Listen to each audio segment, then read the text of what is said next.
Alrighty, and with that, we're moving on to our final film of the week, guys. Final film of the week. Funny games.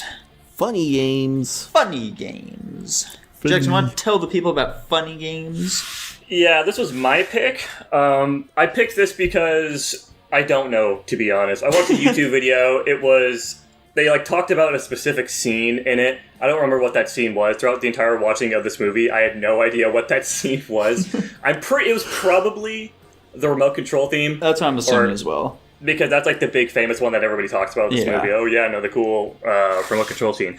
But yeah, I was surprised by this movie, to say the least. I thought it was going to be kind of bad and campy, but no, this is straight up just a deconstruction of this genre of thriller movies at the time, and I guess kind of fiction as a whole, with the last rant and some of the things they talk about with this movie.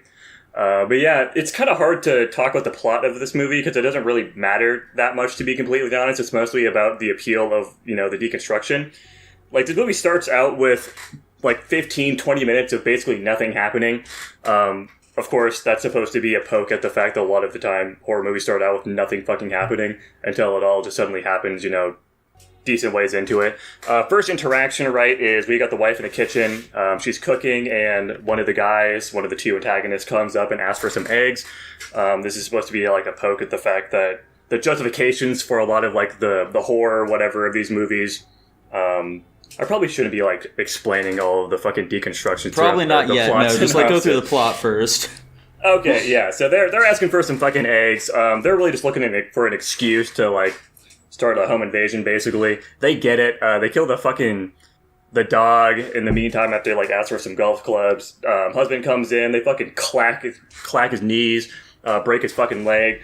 And that really just starts the downward spiral. They have the wife go and look for the dead dog. The guy looks at the fucking camera, trying to, basically he's talking to the audience, trying to, see what we're thinking about the situation. And it's pretty accurate. Every time they talk to the audience, it's basically exactly what I'm thinking. He's talking straight into what I'm thinking at the time, which is cool. They go into the fucking living room eventually, and that's where a lot of the scenes take place. They're talking to him about how they're gonna fucking bet that they're gonna die before 9 o'clock or something tomorrow, and then they kind of just torture him.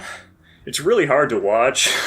They fucking shoot the kid in the fucking head after counting down. There's a 15-minute long scene where they're just sitting there processing the trauma of their child being killed before their eyes. And then the bad guys kind of just leave after that for a while, where the husband and wife then kind of have to get over that grief to try to get out of this situation. They try to they're blowing on their phone that got knocked into the water previously so that they can call people to get out of this situation. Eventually the husband's yeah, you just need to leave and get help, and I'm just going to sit here and try to hold out for myself. Wife does in fact leave. She ends up being caught by the antagonist later on, and brought back to the house. Husband wasn't able, to get the phone working or anything. They end up doing a final little game with them, where they're going to basically give the wife a choice to decide who wants to die first and how. The wife ends up kind of just skipping that, taking the fucking shotgun, the gun they had, blasting one of the antagonists. The other antagonist you shouldn't have done that, and he takes the remote and rewinds, and it basically goes backwards through that scene, and then we watch it again, except the antagonist takes the gun out of her hands, doesn't let her shoot the guy, and then he fucking kills the husband, or they kill the husband, and then they go out in a boat the next morning, they push her in the fucking water, she dies, and then they go and start the whole process over again. That's basically Funny Games. Now, Tanner, I'm going to go on a limb here real quick, okay? I'm assuming you didn't like this movie very much. No, I liked it. I thought it was neat. Oh, okay, that's good to hear. It made me think of Cabin in the Woods. In the same way that Cabin in the Woods is a deconstruction of a lot of slasher and monster movies, this one was a deconstruction of a very typical trope for thriller movies where it's the family trapped in the house. There's so many of these fucking movies, but this one's interesting because it gets real fourth wall-y and whatnot with it. Yeah. Real home invasion and stuff. Yeah.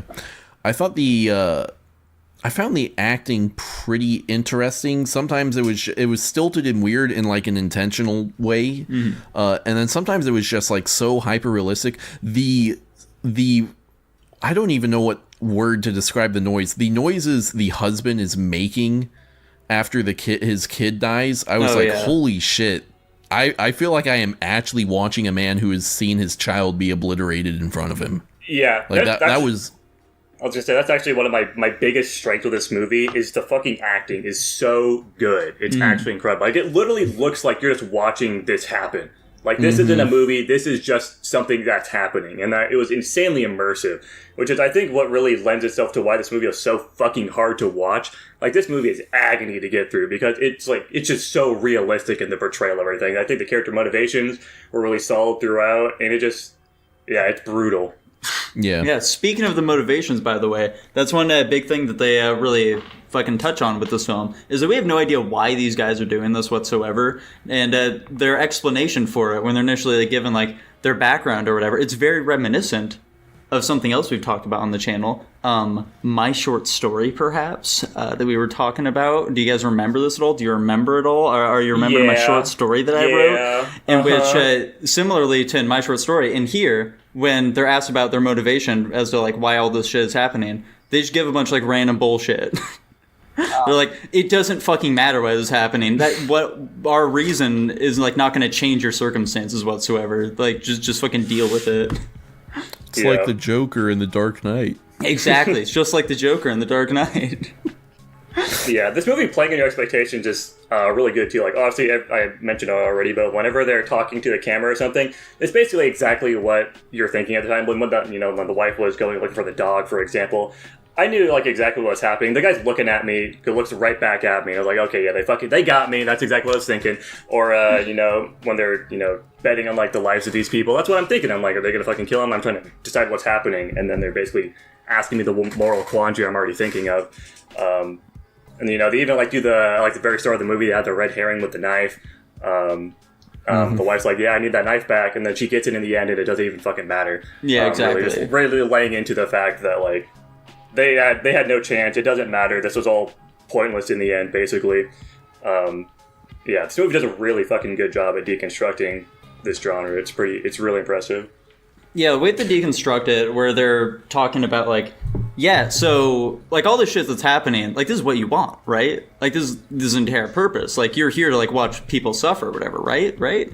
Like, you're hoping they'll overcome it, but, like, at the same time, none of this would be happening to them if you just didn't want to watch this movie, and if you didn't, like, try and absorb, like, media that does this kind of shit. Which, by the way, this is going to sound like a very strange comparison, but, like, buckle up your seatbelts here. It reminds me a lot of what they do with the genocide route of Undertale, actually.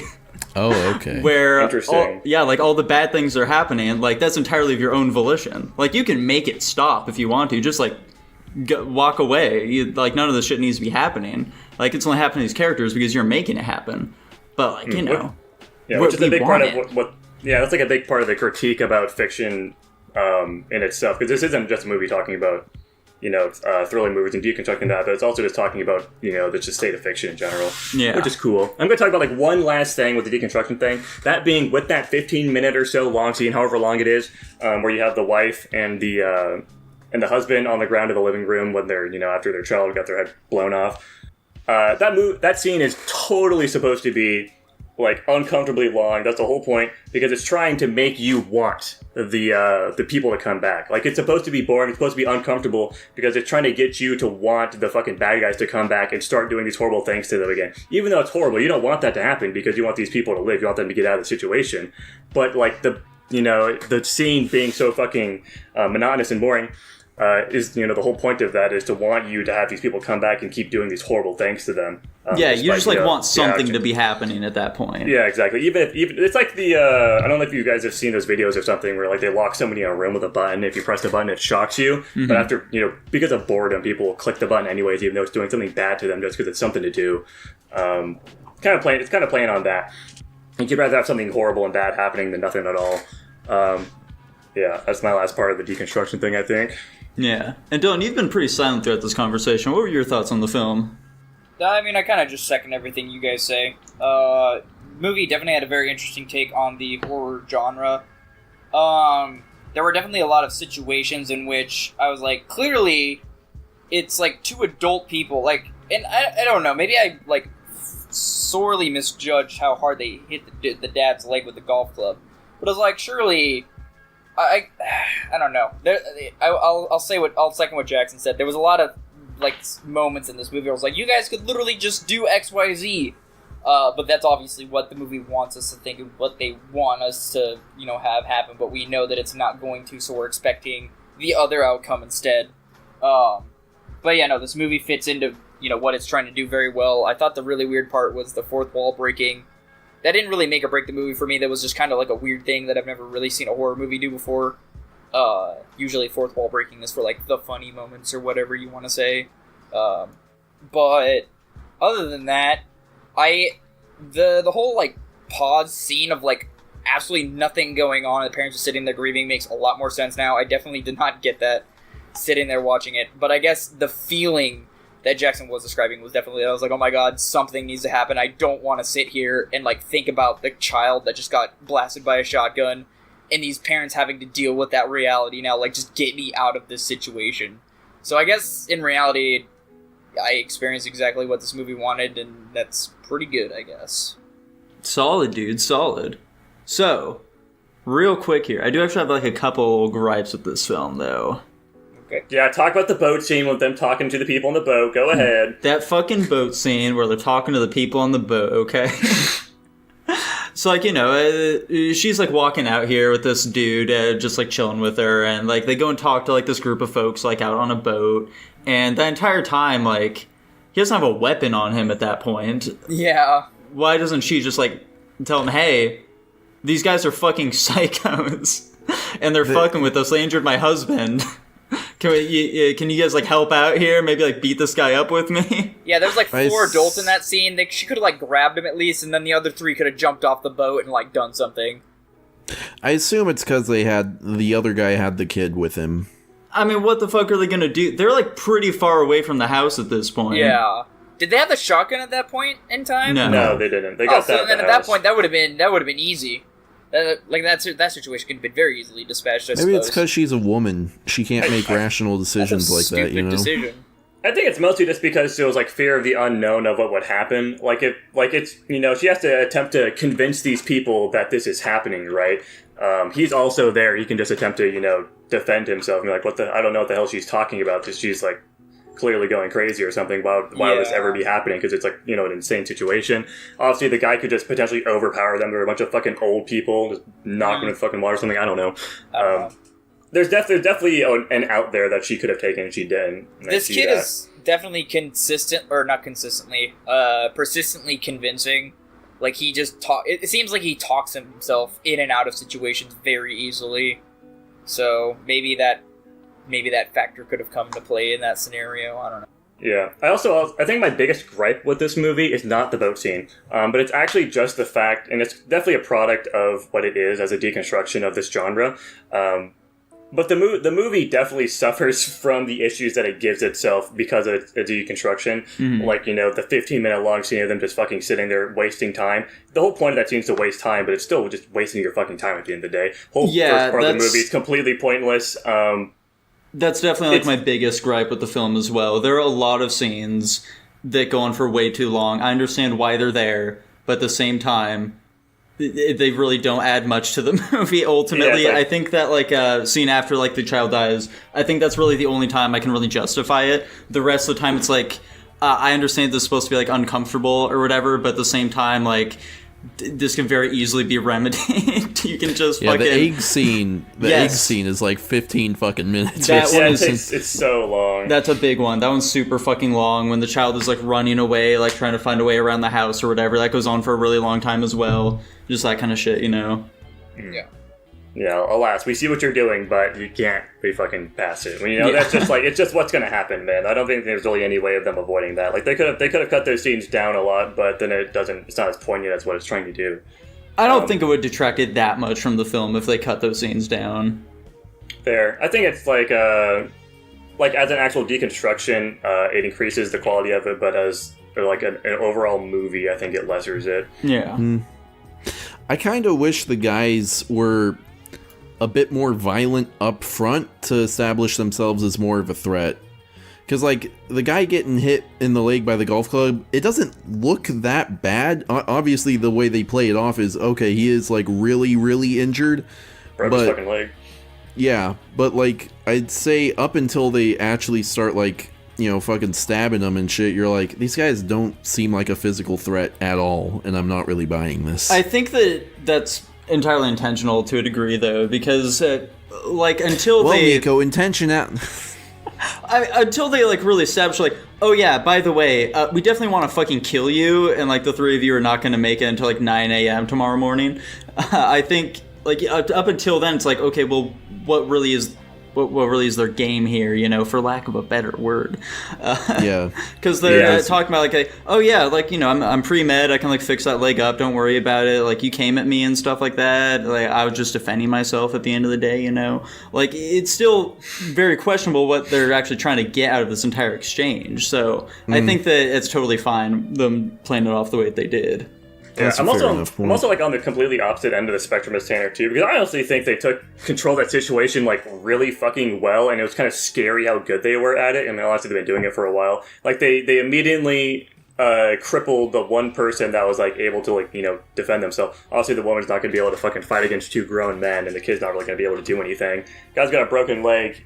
There's really a whole lot he can't do. I think they just did a really good job, and I was actually fairly impressed with how quickly they fucking took control of that situation. Mm-hmm. That's just me though. We also took this very differently. Plus, what Nico said about how that's like supposed to be the point. But why'd they have to kill the dog though? Oh, the dog was scary. It was too loud. It was too loud. Yeah. Automatic F. This movie sucks. I knew it. I knew you'd hate the dog dying. If it makes you feel better, that dog was racist, Dylan. How's that dog racist? Because it's a German Shepherd. You're fucking stupid. It wouldn't have liked you, Dylan. At least half of you. What? What half of me isn't it gonna like? What do you think? Oh my god. I am... whatever. I'm not gonna feed into this. Alright, who wants to kick off the ratings for this one? I assume we have nothing else to talk about, really. Yeah, Tanner, you want to kick us off here? Yeah, you know, you guys convinced me. I think I'm gonna raise my rating from where I had it. I'm gonna give this one an A. There we go. There we go. Oh yeah, I totally forgot to mention the fucking cinematography in this movie is incredible as well. Oh, yeah. I think that the shots and just general composition of everything is really, really fucking well done. Even in like the benign parts, super impressive to look at. It's impressive what you can do when your country only makes a film every 90 years. Yes, sir. Hard agree. I think I'm gonna give this film the exact same ranking I gave to Parasite, guys, which is gonna be an A tier.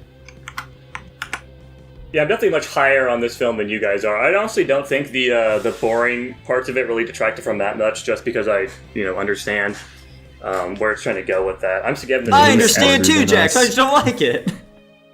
I don't think it was that egregious, though. Is the big thing. From like a first watch perspective, I don't think it was that bad. I don't know how it's going to be if I watch it like a second time, because again, I think I mentioned I want to pick the fucking the remake of this movie, not anytime soon, but I'm gonna do that eventually, and I'm curious how that's gonna how this movie's gonna stand up with a rewatch. Gotcha. But yeah, I'm giving this movie an S-. I think it was really solid overall. I was thoroughly impressed with it in a lot of its aspects. All right, Dylan. As for you, I'm giving this movie an A-.